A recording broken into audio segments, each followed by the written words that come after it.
नमस्कार, मैं अर्चना गुप्ता। आज हम प्रयागराज के अधिष्ठाता देवता श्री भगवान वेणी माधव जी के मंदिर में हैं। आइए मुलाकात करते हैं श्री वेणी माधव मंदिर की पीठाधीश्वर, श्री जूना अखाड़े की महामंडलेश्वर वैभव गिरी दीदी जी से। दीदी जी नमस्कार। आप यहाँ की महंत कब से हैं? सन 2013 में हमारे गुरुजी महामंडलेश्वर जूना अखाड़ा ब्रह्मलीन ओंकार देवगिरी जी महाराज ने जूना अखाड़े से महामंडलेश्वर की पदवी स्वीकार करी। उसके बाद 2014 में गुरुजी ने अपनी स्वेच्छा से अपने जीवित रहते हुए ही उप महंत की पदवी मुझे दी। तभी से मैं मंदिर का कार्यभार और उससे पहले भी मैं मंदिर का कार्यभार संभालती रही। दीदी जी, वेणी माधव मंदिर के बारे में कुछ प्रकाश करिए। भगवान श्री वेणी माधव जी का मंदिर दारागंज में प्रयागराज में स्थित है। ऐसी मान्यता है पुराणों से, पद्म पुराण, प्रयाग शताध्यायी, विष्णु पुराण की प्रलय के पश्चात ब्रह्मा जी ने जब सृष्टि की रचना करी तो सभी श्रेणियों की रचना करी गई। देव, दनुज, किन्नर, नर, नारी, ऋषि मुनि, वनस्पति, पशु इत्यादि सभी जब श्रेणियों की रचना हो गई तो पालनकर्ता प्रभु विष्णु जी को योग निद्रा से जगाया गया और उनसे गुहार लगाई गई कि प्रभु अब आप सृष्टि का जो ब्रह्मा जी ने रच दी है इसका पालन करें, इसका संरक्षण करें। तो विष्णु जी ने इसी प्रयाग की धरती पर ब्रह्मा जी आदि सभी देवी देवताओं के साथ, ऋषि मुनियों के साथ, बाकी सभी सृष्टि की श्रेणियों के साथ यहाँ पर प्रथम यज्ञ किया। इसीलिए इस धरती को प्रयागराज, प्रथम यज्ञ प्रयाग कहा जाता है। और क्योंकि सभी श्रेणियाँ, सभी देवी देवता उस समय इस पावन पुनीता धरती पर विराजमान थे जब यज्ञ हुआ, तो इसे तीर्थों का राजा प्रयागराज कहा जाता है। यज्ञ के बाद जब प्रभु अपने धाम को वापस चलने लगे तो सभी श्रेणियों ने विष्णु जी से आग्रह किया कि यह धरती इतनी पावन हो गई, यहाँ पर त्रिवेणी मैया भी है, गंगा यमुना सरस्वती का संगम है, तो तीर्थों के इस राजा प्रयाग की इस धरती को आप रक्षा करें, इसका संरक्षण करें। तो सभी श्रेणियों की गुहार सुनकर भगवान विष्णु ने माधव स्वरूप रखकर 12 कोणों पे, 12 दिशाओं से माघ क्षेत्र की, प्रयाग क्षेत्र की रक्षा करना स्वीकार किया। और अगर आप वास्तु के परिप्रेक्ष्य से देखें तो आप समझेंगे कि 12 दिशाएं, 12 कोण होते हैं। हमारी संस्कृति 12 कोणों की बात करती है। तो 12 माधव के रूप में चारों दिशाओं से प्रयाग की रक्षा करते हैं माधव जी। कई माधव जो हैं वो अभी आप स्थित हैं उनके मंदिर। कुछ मंदिर जीर्ण होने के कारण उनका जीर्णोद्धार हुआ, कुछ विलुप्त हो गए। मगर वेणी माधव जी यहाँ के प्रधान देवता, नगर के अधिष्ठाता देवता कहे जाते हैं, माने जाते हैं। अगर आप संगम में स्नान करें और 12 माधव का ध्यान करें तो आप 12 कोणों से उस रक्षा की जो को महसूस कर सकते हैं, उस ऊर्जा को आप स्नान करके महसूस कर सकते हैं। रामचरितमानस में बालकांड में तुलसीदास जी ने इसका उल्लेख किया है कि माघ मकर अगति रवि जब हुई, तीरथ पते ही आओ सब कोई, देव दनुज किन्नर नर श्रेणी, सादर मज्जहि सकल त्रिवेणी। तो ऐसा कहा जाता है कि जब प्रभु राम अपने वनवास के समय में जब भारद्वाज मुनि जी के पास पहुंचे तो उन्होंने पूछा कि प्रयाग में आकर क्या करना चाहिए। तो भारद्वाज मुनि जी ने कहा कि मकर संक्रांति के दिन माघ में जो भी संगम में स्नान करे और उसके बाद वेणी माधव जी का दर्शन करें, उससे पूर्ण पुण्य की प्राप्ति होती है। अगर हम संगम में स्नान, त्रिवेणी मैया में स्नान करके और माधव जी का दर्शन करें, त्रिवेणी में स्नान करके अपने आप को, अपने मानसिक और शारीरिक कष्टों को हम उनसे पार निकल सकते हैं। दीदी जी, यहाँ पर बिंदु माधव, चक्र माधव, शंख माधव, आदि माधव, बहुत सारे माधव, 12 माधव है, तो सब जगह पर एक मूर्ति ही देखी, या राधा कृष्ण की एक मूर्ति देखी कहीं पर भी, लेकिन यहाँ पर 2 मूर्तियां एक साथ हैं माधव जी की, वो उसकी विशेषता बताएं। वेणी माधव, श्रुति कथा आधार पर ऐसी मान्यता है कि त्रेता युग में गजकर्ण नाम का एक राक्षस हुआ जिसने तीनों लोकों को जीत लिया और इतना अत्याचार करा कि प्रलय हो गई तीनों लोकों में। तो वहां पर जो लोग भी थे उन्होंने गुहार लगाई विष्णु जी से कि प्रभु अब आप ही हमारी रक्षा कर सकते हैं, आप पालन करता है, आप हम सबकी रक्षा करें। तो नारद जी को भेजा गया गजकर्ण के धाम में और नारद जी जो हैं वो गजकर्ण की लीला गाते हुए वहां पहुंचे और उन्होंने देखा कि गजकर्ण के पास सब कुछ है, तीनों लोकों का वो स्वामी है, धन धान्य से संपन्न है, परंतु शारीरिक और मानसिक सुख से विहीन है।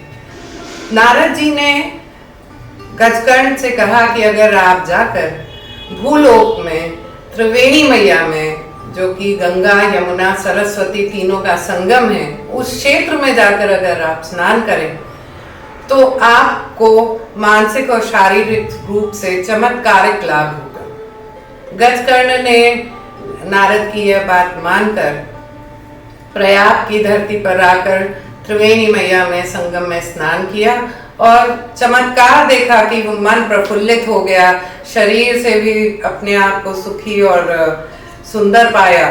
तो गजकर्ण के दिमाग में एक बात आई कि मैं क्यों ना इन तीनों नदियों को पी लूं और त्रिवेणी मैया को अपने साथ अपने धाम ले चलूं और वहां पर भी इस स्नान का सभी लोगों को लाभ मिले। ऐसा सोचकर उसने तीनों नदियों को पी लिया और अपने धाम की तरफ चल पड़ा। पूरी धरती, भूलोक जो है वो जल विहीन हो गया। जब जल विहीन हो जाएगी पृथ्वी तो यहाँ पर जीवन संभव नहीं होगा।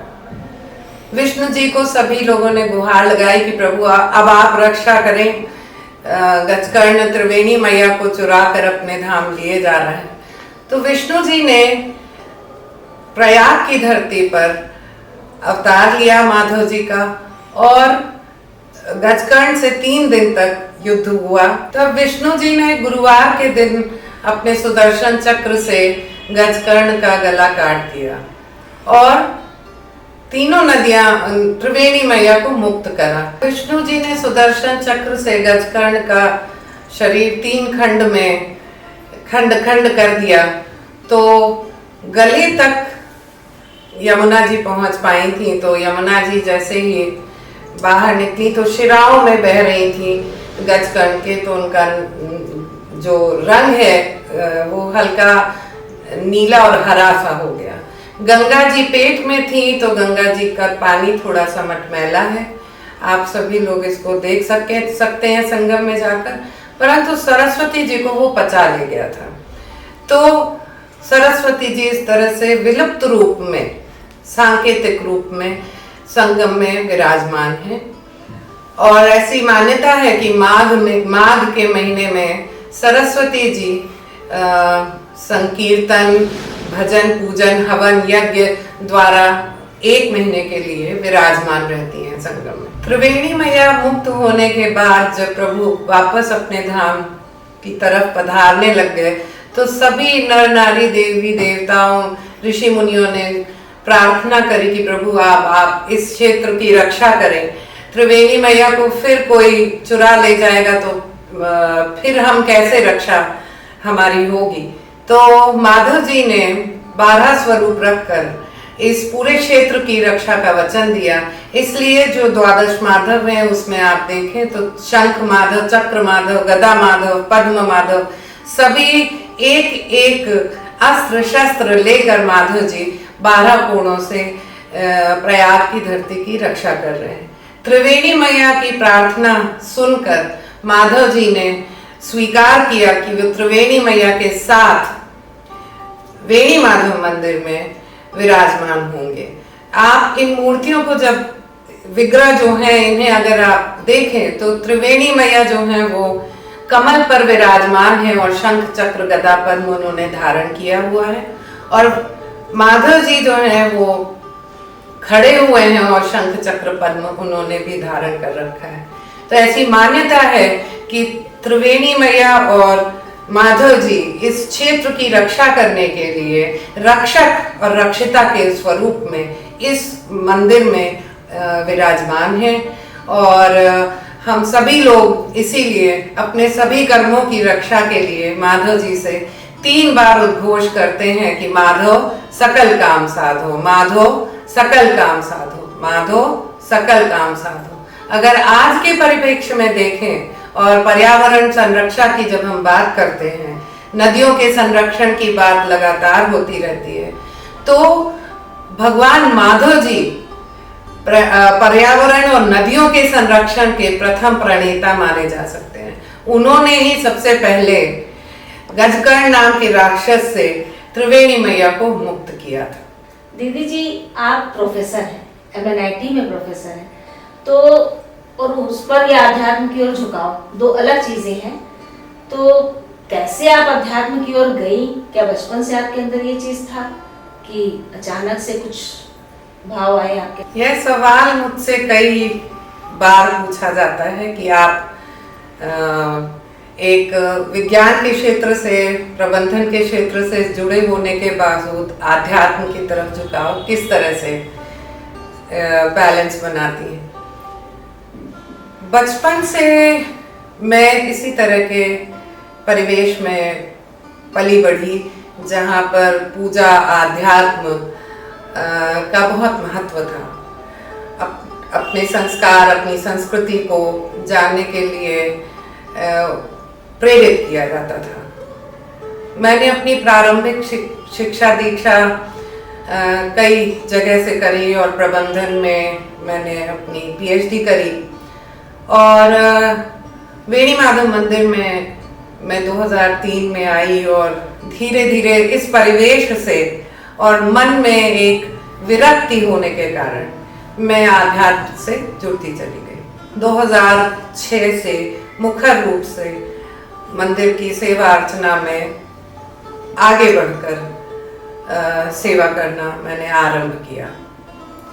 विज्ञान और आध्यात्म का अगर हम मिलन देखें, संगम देखें, तो बहुत ढेर सारी चीजें ऐसी होती हैं जो हमारा जो युवा वर्ग है वो जब तक कि साइंटिफिक रूप से चीजों को नहीं समझ पाता है तब तक वो भागता है, भटकता है। तो मेरा प्रयास यही होता है कि साइंटिफिक तरीके से, वैज्ञानिक तरीके से आध्यात्म क्यों, हमारे संस्कार क्यों, इन चीजों को सरलतम रूप से युवा वर्ग को समझाया जा सके, उन तक हमारे धर्म, हमारी संस्कृति, हमारे वेद पुराण और उनके पीछे का वैज्ञानिक कारण, इसको हम बता सकें। तो आज का जो युवा है वो इतना ज्यादा भटक गया है और अपनी संस्कृति से इतना दूर हो गया है कि उसे इस अपने सनातन धर्म तक पहुंचाने का काम हम सभी जो धर्म से जुड़े हुए, सनातन धर्म से जुड़े हुए लोग हैं, हम सभी का ये दायित्व बनता है कि हम उन्हें यहाँ तक आगे बढ़ने की प्रेरणा दें। और इस भटकाव से, जो उनके मन में जो भटकाव है, उस भटकाव से उन्हें शांति देने के लिए कुछ ना कुछ हम उन्हें वैज्ञानिक रूप से अपने धर्म के, अपने सिद्धांतों के, अपने संस्कारों के बारे में बता सके। मेरा आध्यात्मिक जीवन से जुड़ने का एक ये बहुत मूल कारण है और उद्देश्य है मेरा कि मैं ज़्यादा से ज़्यादा युवा वर्ग को अपनी तरफ, अपनी संस्कृति की तरफ, अपने धर्म के प्रति आशावान कर सकूं। इतनी निराशा भर गई है युवा वर्ग में कि वो अब उस निराशा को दूर करने के लिए बहुत ढेर सारे नशा और बहुत विकृत मानसिकता के होते चले। उन्हें भगवान में आस्था एक सत्ता में आस्था किस तरह से उन तक ये पहुंचाया जाए ताकि उनका मन शांत हो सके और जड़ें मजबूत हो सके, ताकि हमारा सनातन धर्म पल्लवित हो सके। आज के युवाओं की तरह मैं भी भ्रमित थी, मुझे भी बहुत मानसिक कोलाहल से मैं परेशान थी, विचलित मन था। और माधव जी के मंदिर में आकर बैठ गई और अपने आप में यह प्रेरणा मैंने महसूस करी, मेरे आंसू निकल आए कि तुम्हें इस मंदिर की सेवा करनी है और मानव सेवा में अपना जीवन दे देना है। पथ भ्रमित होने से किस तरह महसूस होता है वो सभी युवा आजकल के समझते होंगे। और जब मैंने उस समर्पण भाव से माधव जी की सेवा करना आरंभ किया तो मैंने पाया कि मेरे लक्ष्य से ज्यादा मुझे मिला। मैंने जो भी लक्ष्य रखा कि माधव अब आप जाने, तो माधव ने मुझे मेरे लक्ष्य से ज्यादा मुझे दिया। ऐसा कहते हैं ना कि झोली में भरने से ज्यादा झोली में से उलझ गया। तब मैंने ये समझा कि मुझे अब इसी कार्य में लग जाना है और इस पूरी किसी भी संस्था में जब तक प्रबंधन ठीक न हो तो उस संस्था का धीरे धीरे क्षीण होने लगती है, उस संस्था का विघटन होने लगता है। तो मैं तन मन धन से इस संस्था के प्रबंधन को वेणी माधव जन सेवा संस्थान के अंतर्गत इस पूरी संस्था को समेटकर गुरु जी को दिए हुए वचन के अनुसार इसका विघटन रोकने की पूरी मेरी कोशिश रहती है। और देखिए, धन दौलत संपत्ति ये सब प्रभु के हाथ, मान अपमान भी प्रभु के हाथ। हमें जो मिला हुआ है उद्देश्य, जो स्वयं मैं समझती हूँ कि माधव जी ने मुझे उद्देश्य दिया कि तुम इस जगह को प्रबंध करो, इस जगह की सेवा करो, मानव सेवा करो, तो उस उद्देश्य के सामने मान अपमान धन संपत्ति दौलत ये सारी चीजें बेमानी है। और मैंने 2005-06 से ही मुख्य रूप से इस पूरी संस्था के प्रबंधन को संभालना शुरू कर दिया था। मेरे मन में कोई इस तरह की इच्छाएं नहीं होती हैं, न कभी थी कि मैं उत्तराधिकार पा जाऊं या मैं यह सब संभालूं और इसका मुझे मान मिले, मुझे सम्मान मिले। तो ऐसा नहीं है, क्योंकि जो मेरे प्रारब्ध होंगे, मनुष्य के जो प्रारब्ध होते हैं उन्हें कटना ही होता है।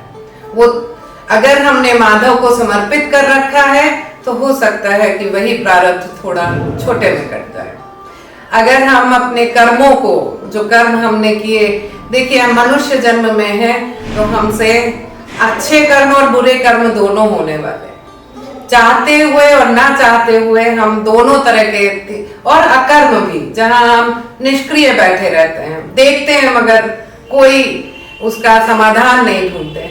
तो हमारे गुरुजी ने हमें, हम सभी गुरु परिवार को एक मूल मंत्र दे रखा है कि माधव सकल काम साधो। अगर आप इसको गूढ़ तरीके से समझें तो माधव जी से गुहार लगानी है कि माधव जी मेरे सारे कर्म, अच्छे बुरे और अकर्म, सारे कर्मों को अब आपको समर्पित करा। अब आप इनकी रक्षा करें और मेरी रक्षा करें कि मैं अच्छे से अच्छे कर्म कर सकूं।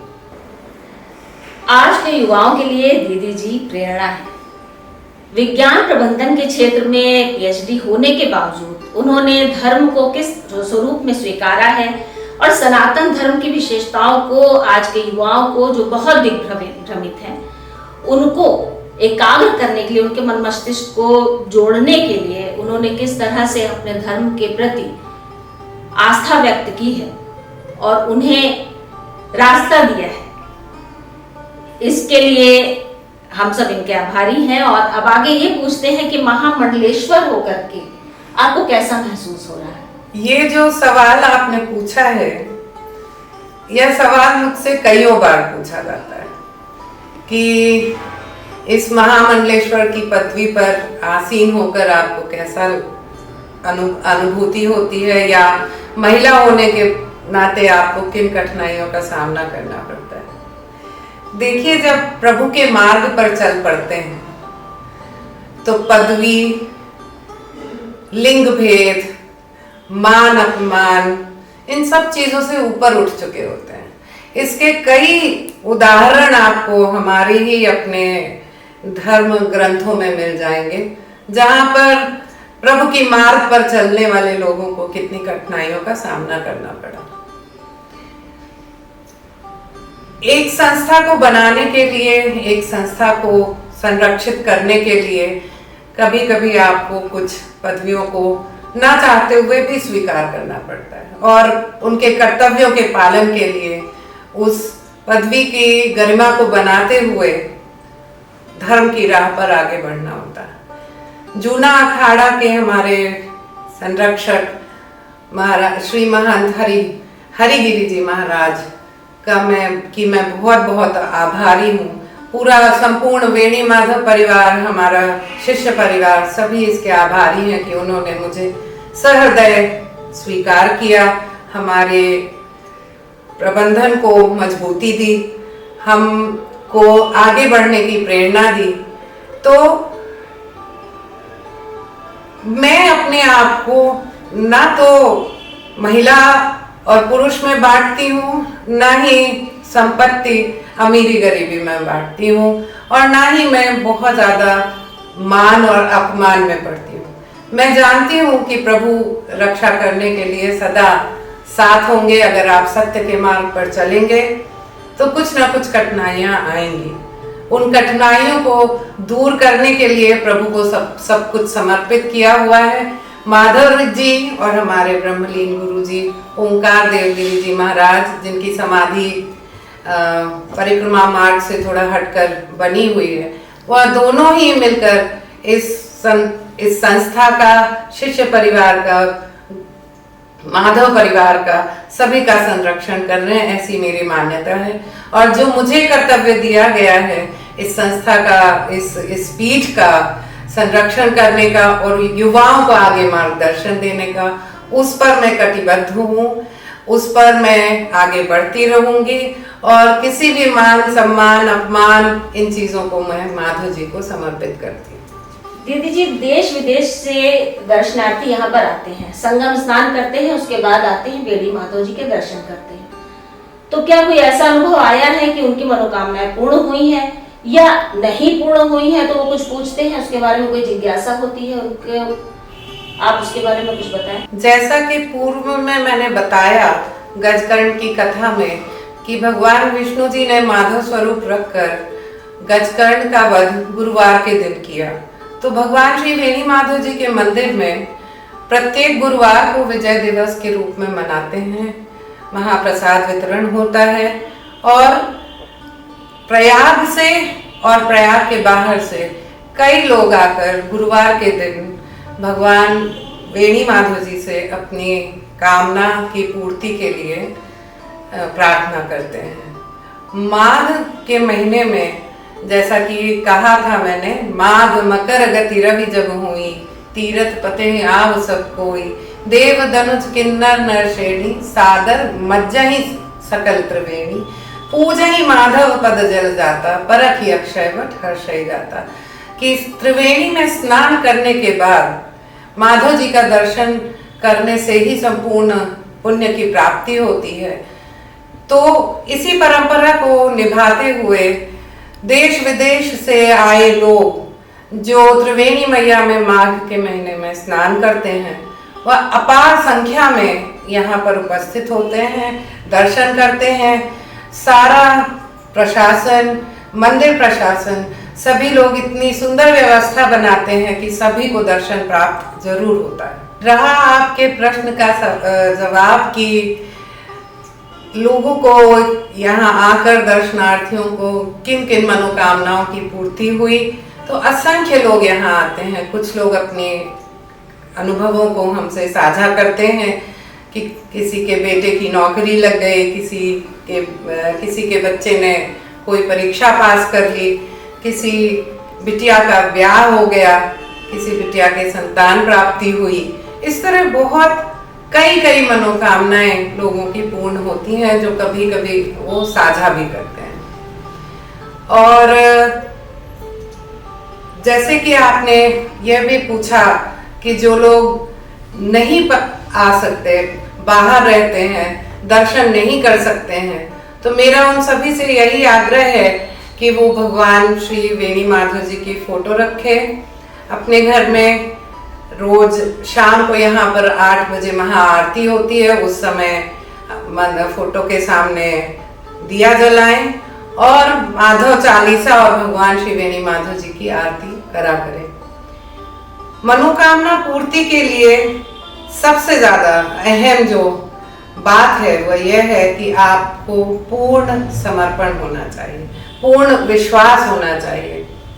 अगर आपको माधव जी में पूर्ण विश्वास है तो आप जरूर यह चीज अनुभव कर सकेंगे कि आप धीरे धीरे अपने लक्ष्य की तरफ अग्रसर हो रहे हैं। दीदी जी, श्री वेणी माधव जी की शोभा यात्रा भी निकलती है और साथ ही कुछ धार्मिक अनुष्ठान भी होते हैं वार्षिक रूप से।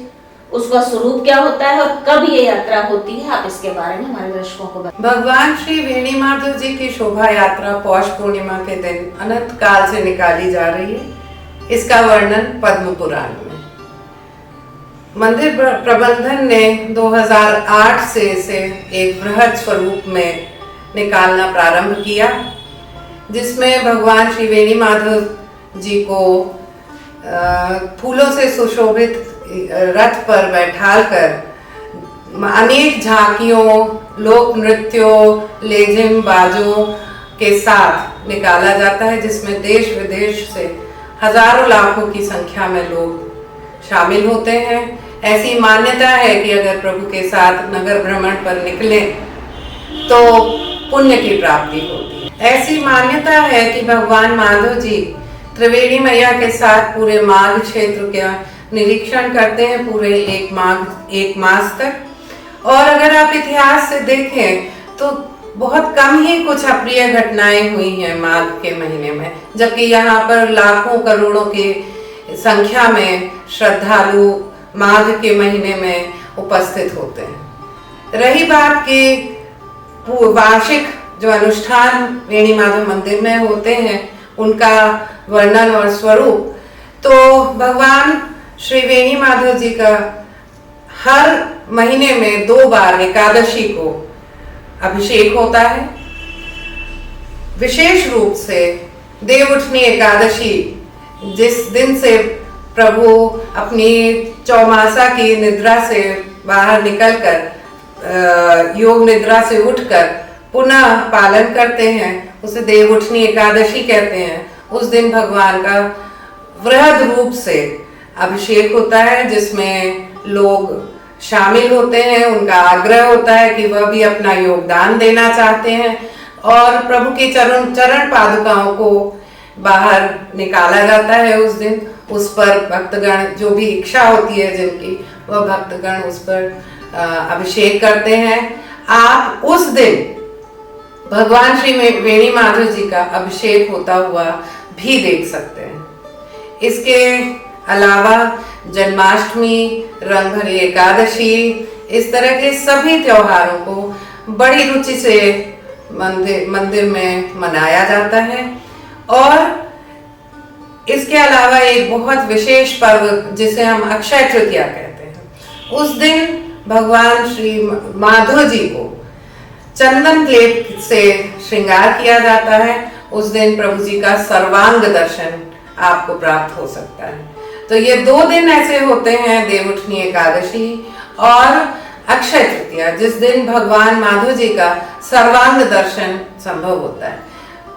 अन्यथा प्रभु जी अपनी पोशाक धारण करे हुए महाराजा के रूप में बैठे हुए होते हैं और सभी भक्तों की गुहार सुनकर उनकी मनोकामना पूर्ण करते हैं। अच्छा दीदी जी, जैसे किसी की मनोकामना है, कोई इच्छा है, उसको पूरा करने के लिए वो क्या करे? अगर यहाँ पहुँच पाता है या नहीं पहुँच पाता, तो किस तरह से अपनी आराधना साधना करने की कोई प्रक्रिया है ऐसी जो?